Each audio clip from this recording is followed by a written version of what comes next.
Olha, vamos falar de uma coisa que com certeza muita gente já sentiu. Tem um paradoxo gigante nos nossos relacionamentos hoje em dia. É o seguinte, a gente vive numa época com mais opção, mais conexão do que, sei lá, qualquer outra na história. E mesmo assim, por que o amor parece cada vez mais difícil? É, vamos tentar entender isso juntos. Então, vamos começar pelo óbvio, né? A realidade da nossa vida amorosa hoje. Pensa aí, aplicativos de relacionamento, redes sociais, virou um verdadeiro cardápio de gente. É uma vitrine que parece não ter fim. Sério, nunca na história foi tão fácil ter acesso a um número tão absurdo de pessoas, de todos os lugares, literalmente na ponta do dedo. E o negócio não para na escolha, não. A conexão é, papum, instantânea. Deu match, já manda uma mensagem, uma chamada de vídeo e pronto, em segundos você está conversando com alguém do outro lado do mundo se quiser. Aquela barreira antiga, sabe, de ter que encontrar a pessoa, de criar coragem para falar, a tecnologia simplesmente passou por cima disso. É aí que a coisa fica estranha. A gente tem toda essa facilidade, toda essa tecnologia a nosso favor, e o que acontece? Parece que a ansiedade, a frustração, aquela insatisfação com a vida amorosa só aumenta. É como se quanto mais opções a gente tem, mais sozinhos a gente se sente. É bizarro, né? Então a grande pergunta que fica é: o que diabos está acontecendo de verdade? Bom, para começar a desvendar esse mistério, a gente vai olhar para uma primeira pista, uma primeira teoria. Vem da pesquisadora Francine Tavares. E a sacada dela é a seguinte: talvez o problema não seja o aplicativo, o match, a tecnologia em si. O problema talvez seja o ar que a gente respira, sabe?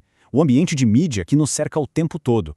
Ela dá um nome para isso: filtro do entretenimento. Para entender essa ideia, a gente precisa voltar um pouco no tempo. A mídia, de um jeito ou de outro, sempre meio que calibrou os nossos sentidos.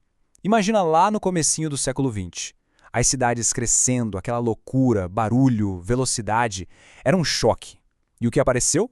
O cinema. Com aqueles cortes rápidos, as imagens chocantes. Funcionou quase como uma academia para os sentidos, um treinamento para a galera se acostumar com o ritmo frenético da vida moderna. E hoje? Bom, hoje as mídias digitais estão fazendo a mesmíssima coisa, só que de um jeito novo, nos preparando para essa realidade sensorial de agora. E aqui está o pulo do gato do argumento dela. Segundo a Tavares, o entretenimento não é mais só aquilo que a gente faz para relaxar depois do trabalho, sabe? Uma válvula de escape. Não. Ele virou a linguagem da nossa cultura. É o jeito padrão de se comunicar. E isso está em tudo, mudando a política, o jornalismo e, claro, o amor. A regra número 1 hoje é: tem que ser divertido. Se não for divertido, não prende atenção. E que linguagem é essa? Bom, é uma linguagem que pede um envolvimento emocional o tempo todo, mas um envolvimento raso, simples. É a linguagem dos memes, dos GIFs, das reações rápidas. Ela não quer que a gente pense muito, ela quer que a gente sinta na hora, de forma intuitiva. E claro, ela joga estímulo de todo lado, som, imagem, texto, tudo ao mesmo tempo. É uma comunicação feita sob medida para pescar nossa atenção nesse oceano de informação que a gente vive. E olha só como isso bate em cheio no amor. Pensa na diferença. Antigamente, uma declaração de amor podia ser uma carta, um texto longo, cheio de detalhes, de sentimentos complexos. Agora a gente se comunica por mensagem instantânea. Uma declaração de amor pode ser, sei lá, um coração, uma carinha apaixonada, um emoji de foguinho. É tudo pré-fabricado. A profundidade, a nuance, tudo isso foi trocado por uma eficiência que tem que ser, acima de tudo, divertida e rápida. Beleza. Essa explicação sobre o nosso mundo, o ambiente externo, faz muito sentido. É uma peça importante do quebra-cabeça. Mas será que é só isso? Será que a culpa é só do sistema, da cultura? Ou será que esse filtro lá fora só funciona tão bem porque ele encontra um eco em algo que já existe aqui dentro da gente? É para responder essa pergunta que a gente vai para a segunda parte da nossa análise. Agora a gente vai fundo. Vamos deixar o mundo lá fora um pouco de lado e olhar para dentro, para o nosso universo particular. E para guiar a gente nesse mergulho, vamos usar as ideias de um cara chamado Wilhelm Reich, um psicanalista. Para ele, o X da questão não está no celular que a gente segura, mas no corpo que a gente habita. Reich bolou um conceito que é, no mínimo, impactante: a couraça do caráter. Pensa nisso como uma armadura mesmo, só que feita de músculos tensos. Uma armadura que a gente começa a construir sem nem perceber desde criança. E qual a função dela? Proteger a gente de sentir demais. E olha que interessante, ela não protege só da dor, não. Protege do prazer intenso também. É basicamente uma defesa do corpo para não sentir. Pro Haidt, a nossa personalidade é tipo uma cebola, com 3 camadas. Na camada de fora está a nossa máscara social, sabe? Aquela pessoa educada, controlada que a gente mostra para o mundo. Se você tira essa casca, você encontra uma segunda camada, que são nossos impulsos mais sombrios, reprimidos.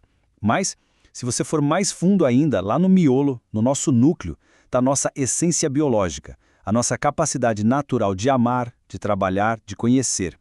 O grande problema é que a tal da couraça muscular vai se formando e soterra esse núcleo. Deixa ele lá, escondido. E ele dizia que a nossa energia vital no corpo se move em duas direções. Prazer é expansão. É quando a gente se abre para o mundo, respira fundo, relaxa. Ansiedade, por outro lado, é contração. É quando a gente se encolhe, se fecha. Pensa só, quando você leva um susto ou recebe uma notícia ruim, o que acontece? O ombro sobe, a barriga endurece, a gente se encolhe. É o corpo se contraindo para se proteger. Agora imagina viver nesse estado de contração, o tempo todo. Essa é a pessoa com a couraça. E é aqui que a teoria dele fica realmente radical, até chocante. O Reich basicamente dizia o seguinte: a nossa sociedade, com todas as suas regras e repressões, nos adoeceu. E adoeceu porque ela atacou a nossa função mais básica, mais natural, que para ele era a expressão sexual saudável, a nossa energia vital. É como se a gente tivesse criado uma armadura tão forte que agora ela nos protege até da própria vida. Ok, agora chegou a hora de juntar tudo. A gente tem as duas peças do quebra-cabeça na mão. De um lado, o filtro do entretenimento lá fora. Do outro, a couraça do caráter aqui dentro. O que acontece quando essas duas coisas se encontram? Que tipo de reação química isso gera? Vamos lembrar rapidinho o que o mundo lá fora, o tal filtro do entretenimento, pede da gente. Ele quer o quê? Emoções simples e rápidas, diversão constante sem pausa, conexões superficiais que não deem muito trabalho e, o mais importante de tudo, fugir de qualquer tipo de conflito ou sofrimento. Nesse jogo, ser vulnerável é perder. Agora vamos olhar para o que a couraça muscular aqui dentro faz com a gente. Uma pessoa encouraçada, ela tem o quê? Um medo absurdo de sentir as coisas de verdade de forma profunda. Ela tem pavor de um prazer muito intenso, porque isso pode fazer ela perder o controle. O corpo dela já está programado para bloquear a dor a qualquer custo. E ela tem pânico. Pânico de se mostrar vulnerável, de se entregar de verdade para alguém. Percebeu agora? É a combinação perfeita e trágica. É como se o mundo lá fora fosse feito sob medida para a pessoa que está com a armadura por dentro.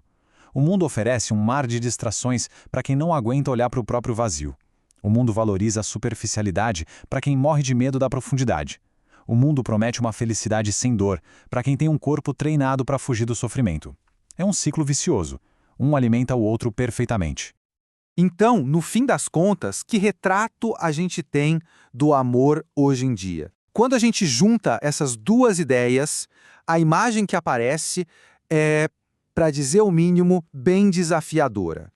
Acho que o ponto central de tudo isso é o seguinte: o paradoxo do amor moderno talvez seja, na verdade, um bloqueio duplo. É como uma prisão com duas paredes. Por fora tem a parede da cultura do entretenimento, que nos empurra para a superficialidade. E por dentro tem a parede da nossa própria armadura corporal, que nos impede de sentir de verdade.